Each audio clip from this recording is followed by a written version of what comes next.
नमस्कार साथियों, आशा करता हूँ आप सब बहुत अच्छे होंगे। मेरा नाम है सत्यम पांडे। यशस्वी गुरुकुल के YouTube चैनल पर आप सभी का स्वागत है। तो आज हम शुरू करने वाले हैं। पिछले क्लासेस में हमने जाना था, क्लास 9th का जो सिविक्स का चैप्टर था उसमें हमने लोकतंत्र क्या और लोकतंत्र क्यों, इस पे हमने बात की थी। तो आज इसी कड़ी को आगे बढ़ाते हुए हम दूसरा चैप्टर जिसका नाम है संविधान निर्माण, हम इस पर चर्चा करने वाले हैं। संविधान निर्माण। अब संविधान निर्माण में हम क्या क्या पढ़ेंगे इसको समझ लेते हैं।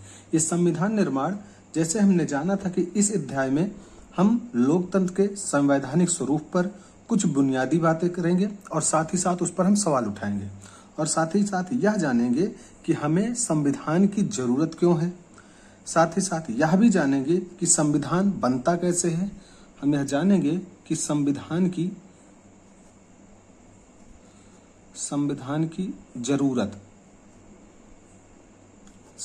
जरूरत क्यों है। साथ ही साथ जानेंगे संविधान बनता कैसे है। संविधान बन रहा है तो इसे बना कौन रहा है, इसको भी हम जानेंगे। और बन रहा है तो इसको बनाने का तरीका कौन सा है, इस पे हम सवाल उठाएंगे।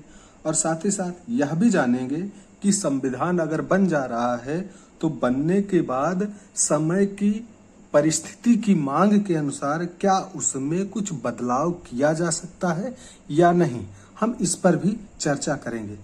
और साथ ही साथ इन सब पे चर्चा हमारा दो बिंदु होगा। पहला बिंदु होगा दक्षिण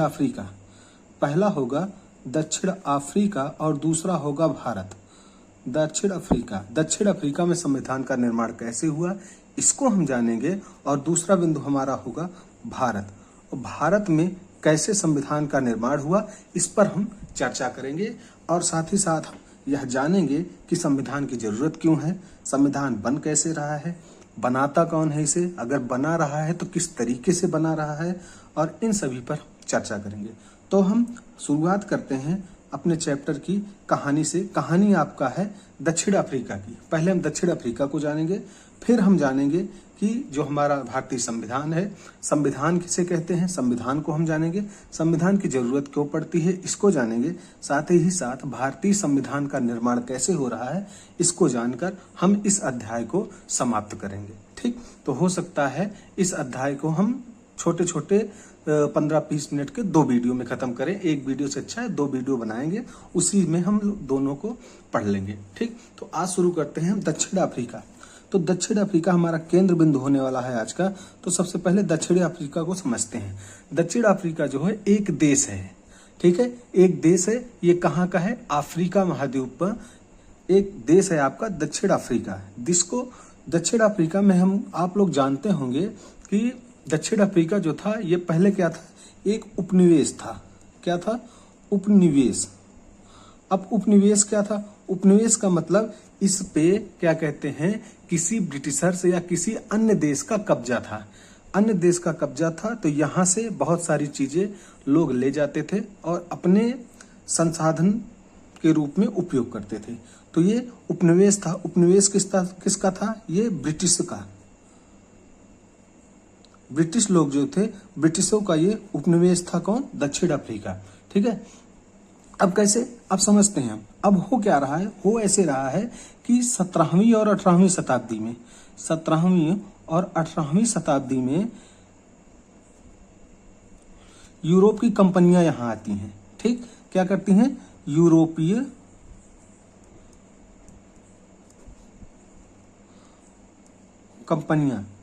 कंपनियां यहां आती हैं और दक्षिण अफ्रीका को अपना गुलाम बनाती हैं।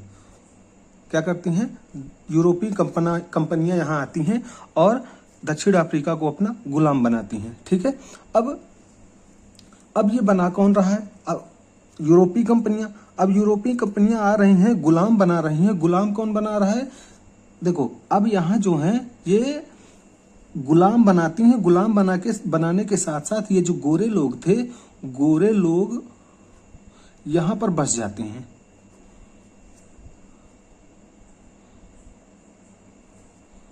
कौन गोरे लोग, यही ब्रिटिशर्स, यही यूरोपीय लोग, यही कंपनियां आती हैं, अपनी कंपनियां स्थापित करती हैं और साथ ही साथ यहीं पर बस जाते हैं। अब जहां पर यहाँ पर बसते हैं, बसने के साथ साथ क्या करते हैं, वहां के स्थानीय जो शासन थे, स्थानीय शासन को अपने हाथ में ले लेते हैं।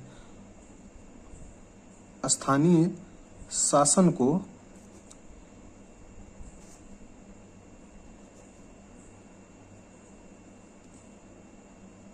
हाथ में लेते हैं। अब स्थानीय शासन को हाथ लेंगे, साथ ही साथ ये क्या करते हैं, ये रंग भेद की नीति अपनाते हैं। रंग भेद की नीति को अपनाते हैं। अब रंग भेद क्या है? रंग भेद का मतलब हुआ कि चमड़ी के आधार पर बांट दिया। अब चमड़ी के आधार, अब ये रंग भी देखो फिर से समझते हैं क्या होता है, कैसे ये उपनिवेश बना, कैसे ये गुलाम बना, हम इसको समझें। दक्षिण अफ्रीका एक उपनिवेश था ब्रिटिशर्सों का। 17वीं और 18वीं सदी में यूरोपीय कंपनियां यहाँ आती हैं और इनको गुलाम बनाती हैं। अब गुलाम बनाती हैं, गुलाम बनाने का मतलब हुआ कि यहाँ पे आती हैं और बसती हैं। जब लोग यहाँ बस जाते हैं, मतलब गोरे लोग यहाँ बसते हैं, और बसने के समय अंतराल के बाद स्थानीय शासन को हाथ में ले लेते हैं। यानी जो भी कानून नियम बनेंगे वो यही लोग बनाएंगे, ठीक। और साथ ही साथ कानून में रंग भेद की नीति को अपनाते हैं। रंग भेद क्या था कि जैसे चमड़ी के आधार पर भेद, चमड़ी के आधार पर भेद का मतलब अगर व्यक्ति वह गोरा है तब तो ठीक है, नहीं तो वह व्यक्ति सही नहीं माना जाता था। कहने का मतलब चमड़ी का आकार क्या होता था, रंग या तो काला होगा या तो गोरा होगा, दो ही हो सकता था। तो जो अफ्रीका के लोग थे वो सारे क्या थे, काले थे। तो उसके आधार पर उनके साथ भेद किया जा रहा था, ठीक। क्या थे, काले थे। अफ्रीका के लोग सभी काले थे। अब क्या हो रहा था कि अब समाज में देखो, अब अफ्रीका का जो समाज था, इन्होंने क्या किया, रंग भेद के नीति अपनाई और अफ्रीकी समाज को बांट दिया। अब समाज जो था अफ्रीका का, अफ्रीका के समाज में श्वेत लोग, श्वेत मतलब सफेद चमड़ी वाले लोग, अश्वेत लोग मतलब जिनकी चमड़ी काली नहीं थी, अर्थात वे भूरे हो सकते हैं, वे काले हो सकते हैं, ठीक है, गेहुए कलर के लोग, सीधे सीधे कहेंगे, ठीक। और तीसरा क्या था, रंगीन चमड़ी। रंगीन मतलब जो मिश्रित थे, ठीक है, मिश्रित लोग। मिश्रित मतलब काले गोरे का मिश्रण करके जो बनाया जाता है, जिसको आप लोग हर का कहते हैं गेहुए कलर के लोग, वो, ठीक है। अब क्या था, जो ये श्वेत लोग थे वो शासन करते थे। क्या करते थे, शासन, मतलब दूसरे के देश में जाके वहां खुद शासक बन बैठे। श्वेत लोग समाज जो था वो बटा हुआ था श्वेत, अश्वेत और रंगीन चमड़ी में, क्योंकि वहां पे रंग भेद के आधार पे समाज को बांट दिया गया। रंग भेद में श्वेत लोग, अश्वेत लोग और रंगीन चमड़ी के लोग। श्वेत लोग जो थे वो शासक बन बैठे, अश्वेत लोग इनको क्या किया गया, ये गुलाम बन गए, ठीक। अब देखो, अब इन्होंने क्या किया, और बहुत सारी ऐसी चीजें की। अब शासक तो बन गए थे, शासक बनने के साथ साथ इन्होंने बहुत सारी चीजें अपनाई। जैसे अगर हम देखें, इन्होंने क्या किया, किसने, इन ब्रिटिशर्स ने, इन यूरोपीय कंपनियों ने, इन गोरे लोगों ने क्या किया कि इन्होंने हिदायत दे दी, सख्त हिदायत दी कि गोरों की बस्ती में रहने की इजाजत नहीं दी गई। मतलब जहां पर भी गोरे लोग रहते थे, गोरे लोग जहां रहते थे वहां पर इन अश्वेत लोगों को रहने की इजाजत नहीं दी गई।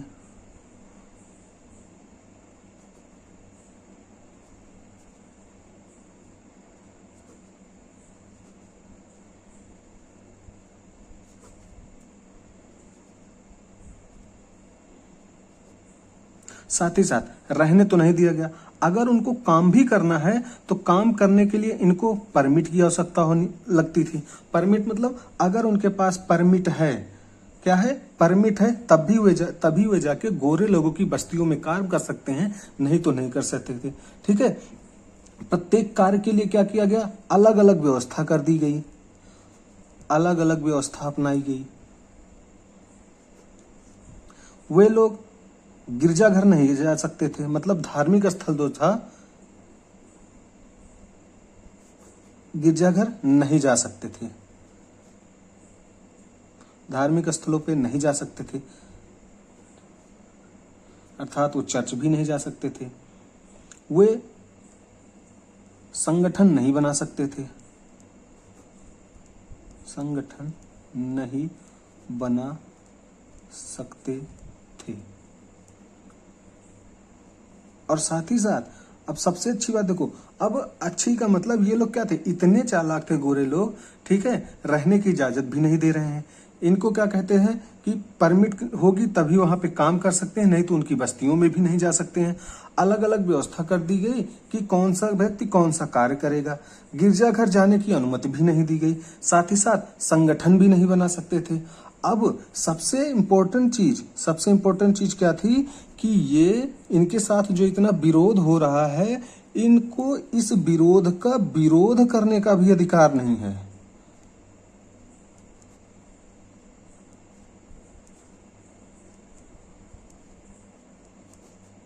ठीक है, अब देखो इनके साथ जो भेदभाव हो रहा है, इस भेदभाव के खिलाफ ये विरोध भी नहीं कर सकते हैं। ऐसी व्यवस्था वहां पे इन गोरो लोगों ने कर दी है अफ्रीकी के लोगों के लिए। ठीक, अब देखो, अब समझना है हमको, ये जो समाज है, समाज में क्या था कि समाज में अफ्रीका के समाज में गोरे लोग थे और काले लोग थे। क्या होता था कि जो काले लोग थे ये 3/4%, ठीक है, ये 3.4 हिस्सा रखते थे और श्वेत लोग 1/4 हिस्सा। मतलब अगर हम कहें कि अगर कोई एक सेब है, सेब को हम अगर 4 भागों में काट दें तो उसमें का ये वाला हिस्सा जो है, ये आपके ये क्या कहलाएंगे, ये सेब है। सेब को हमने क्या किया, 4 भागों में बांटा, तो ये वाला हिस्सा जो है ये क्या थे, ये श्वेत थे, सफेद चमड़ी वाले थे। बाकी ये 3 हिस्सा काली चमड़ी वाले लोग थे। तब भी ये क्या किया, ये श्वेत लोगों ने इन अश्वेतों को अपना गुलाम बनाया और ऐसे नियम कानून में बांध दिया जिससे ये कुछ कर ही नहीं सकते थे। ठीक,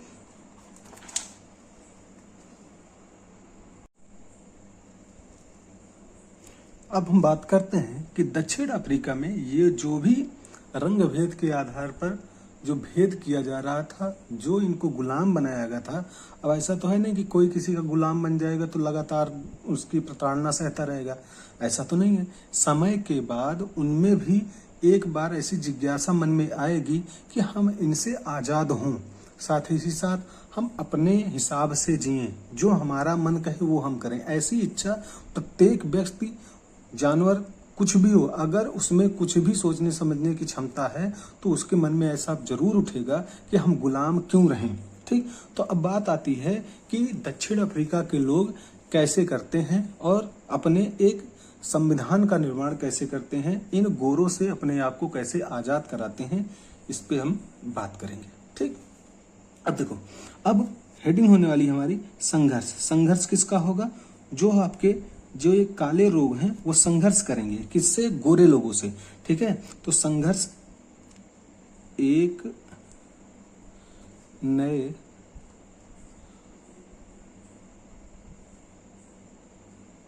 संविधान की ओर। संघर्ष किससे होगा, एक नए संविधान निर्माण के लिए अब संघर्ष चालू होगा। अब संघर्ष कैसे होगा, संघर्ष को हमको समझना है। संघर्ष है, ये बात हो रहा है 1950 की। ठीक है, 17वीं 18वीं शताब्दी में गुलाम बने थे, लेकिन ये 1950 में संघर्ष स्टार्ट होता है। कब, 1950 में। अब संघर्ष कर रहा है लोग, कौन कौन से लोग शामिल है इसमें, सबसे पहले तो अश्वेत लोग शामिल हैं जो एकदम काले हैं, साथ ही साथ जो रंगीन चमड़ी के लोग हैं वो भी शामिल हैं इसमें।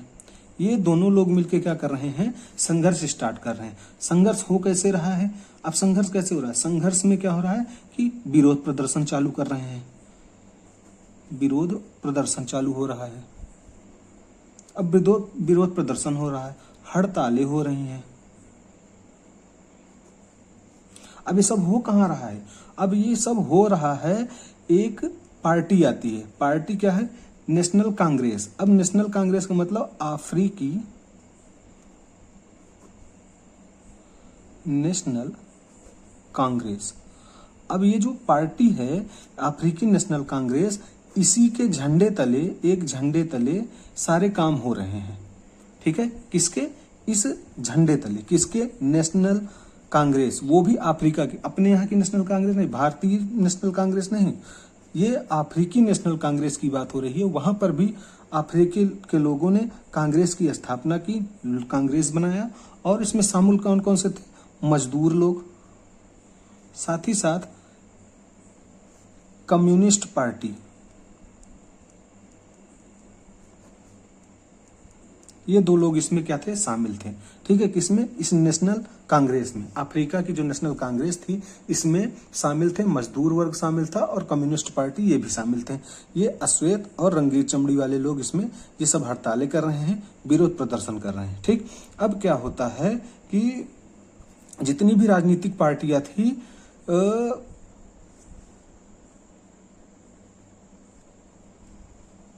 देखो, अब हमको समझना है जो ये गोरी सरकार थी, क्योंकि अब शासन तो कर ही रहे हैं, ठीक है, स्थानीय शासन, साथ ही साथ बड़े स्तर पर शासन, तो ये क्या करते हैं कि ये जो गोरी सरकार है अपनी नीतियों में कुछ बदलाव करती है। वजह क्या थी? वजह ये विरोध प्रदर्शन, हड़तालें, ये सभी चीजें क्या करती हैं? उनके मन में लाती हैं कि हम अपनी जो नीति है इसमें कुछ बदलाव करते हैं।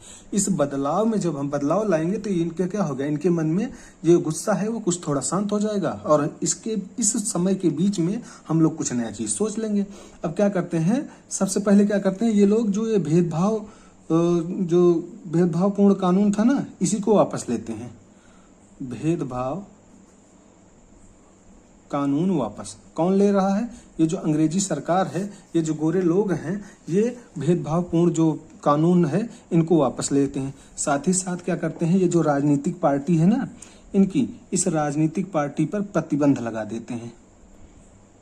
ये कर कौन रहा है? ये कर कौन है? ये सफेद लोग। ये क्या कर रहे हैं? जो भी राजनीतिक पार्टी थी उस पर क्या कहते हैं? प्रतिबंध लगा देते हैं। अब देखो, अब साथ ही साथ ये कब लगा था? प्रतिबंध लगा था। प्रतिबंध लगाते भी हैं, साथ ही साथ इस प्रतिबंध को वापस भी ले लेते हैं। कब ले लेंगे? जब ये हड़तालें होंगी, विरोध प्रदर्शन होता है तो वापस ले लेते हैं। साथ ही साथ अब देखो, अब क्या आता है? जब ये सब चीजें हो रही हैं, क्या हो रही हैं? एक आजादी के लिए जब संघर्ष हो रहा है तो इसमें सबसे बड़ा नाम आता है आपका नेल्सन मंडेला। Nelson Mandela. अब जो ये नेल्सन मंडेला हैं, ये एक व्यक्ति हैं। इन्होंने क्या किया? इनको 1964 में, कब? 1964 में कैद कर लिया। किसने कैद किया? इन अंग्रेजों ने इनको, और साथ ही साथ 7 अन्य सहयोगी थे इनके। इन लोगों को अन्य नेता कह लीजिए, ठीक है, इनको कैद करके जो एक द्वीप है, रोबेन द्वीप, ये याद रखें आप लोग, एक रोबेन द्वीप है, इस पर इनको कैद कर लिया गया। ठीक है, अब कैद कैसे? कैद का मतलब ऐसा नहीं था, बाकायदे इनके खिलाफ केस चला। केस के बाद इनको क्या किया गया? इन नेल्सन मंडेला को आजीवन कारावास की सजा हुई। आजीवन कारावास। अब आजीवन कारावास की सजा में इनको रोबेन द्वीप पर एक जेल थी, वहां पर कैद कर दिया गया, वहां पे इनको भेज दिया गया। अब देखो, अब जब ये विरोध प्रदर्शन इतना तगड़ा हो रहा था, अब विरोध प्रदर्शन हो रहा था, हड़तालें हो रही थी, तो सरकार ने क्या किया कि भेदभावपूर्ण कानून वापस ले लिया। जो भी प्रतिबंध मीडिया पर लगा था उसको वापस ले लिया, और साथ ही साथ अब ये जो नेल्सन मंडेला थे इनको रिहा कर दिया गया। अब रिहा कब किया गया? अब रिहाई की डेट क्या थी भैया? तो रिहाई इनको दी जा रही है 28 वर्ष बाद। अब सोच के देखो, कोई व्यक्ति 28 वर्ष तक इस रोबेन द्वीप पर कैद था, ठीक है, सजा काट रहा था। वजह क्या थी? इस व्यक्ति ने सिर्फ और सिर्फ अपने हक की मांग की क्या कहते हैं के खिलाफ आवाज उठाई, अपने हक के मांग के लिए आवाज उठाई, और इसको आजीवन कारावास दे दिया गया और जेल में बंद कर दिया गया। ठीक, कहां पर बंद किया गया? रोबेन द्वीप।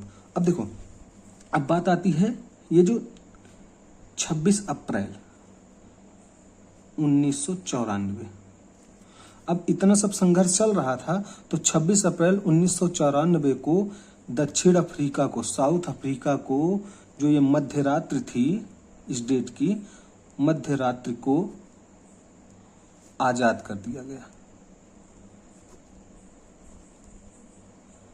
कब आजाद किया? 26 अप्रैल 1994 को साउथ अफ्रीका को आजाद कर दिया गया। ठीक, कब आजाद किया गया? 26 अप्रैल 1994 को साउथ अफ्रीका क्या था? ये एक स्वतंत्र देश बन गया। ठीक है। नेल्सन मंडेला ये जो व्यक्ति थे, इनकी एक जीवनी थी। इस जीवनी का क्या नाम था? इनका था the Long Walk to Freedom. ठीक, इनकी जीवनी थी। किसकी जीवनी? नेल्सन मंडेला की ये जीवनी थी, इन्होंने लिखी थी और ये इसका नाम था the Long Walk to Freedom. ठीक है। अब क्या होता है कि जब आजाद हुआ 1994 में दक्षिण अफ्रीका आजाद हो गया, तो इसके आजादी के 2 वर्ष बाद संविधान का निर्माण किया गया। ठीक, 2 वर्ष बाद। अब ये 2 वर्ष क्या हुआ? संविधान कैसे बनना चाहिए, इस पे बहुत सारी चर्चाएं हुई और संविधान का निर्माण हुआ। और ये संविधान जो बना, इनको कहा गया इंद्रधनुषी संविधान। इंद्रधनुषी संविधान। अब ऐसा क्यों कहा गया? अब इंद्रधनुषी संविधान का मतलब था, इस संविधान में काले, गोरे, रंगीन चमड़ी जो 3 तरीके के लोग वहां पे थे, इन सब के लिए क्या किया गया? इन सब के लिए समान अधिकार दिए गए। समान अधिकार, सबको समान माना गया। ऐसा नहीं था कि श्वेत लोगों ने अश्वेतों पर बहुत सारी प्रताड़नाएं की, बहुत सारी चीजें उन पे बहुत सारे तरीके से उनको दबाया गया, कुचला गया, बहुत सारी चीजें हुई।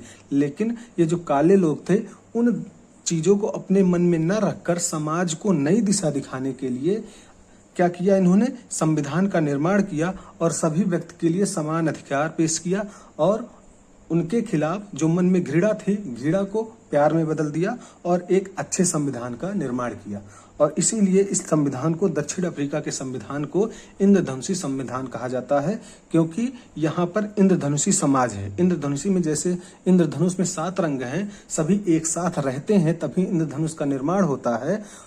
उसी तरीके से दक्षिण अफ्रीका के संविधान में सभी लोग काले, गोरे, गेहुए, जो ये रंगीन चमड़ी के लोग, किसी भी तरीके से के लोग हैं, इनको समान अधिकार प्राप्त था। ये दक्षिण अफ्रीका में समान तरीके से रह रहे हैं और आज तक ये अच्छे तरीके से रह रहे हैं। ठीक, तो आज की क्लास में हम यहीं तक करते हैं।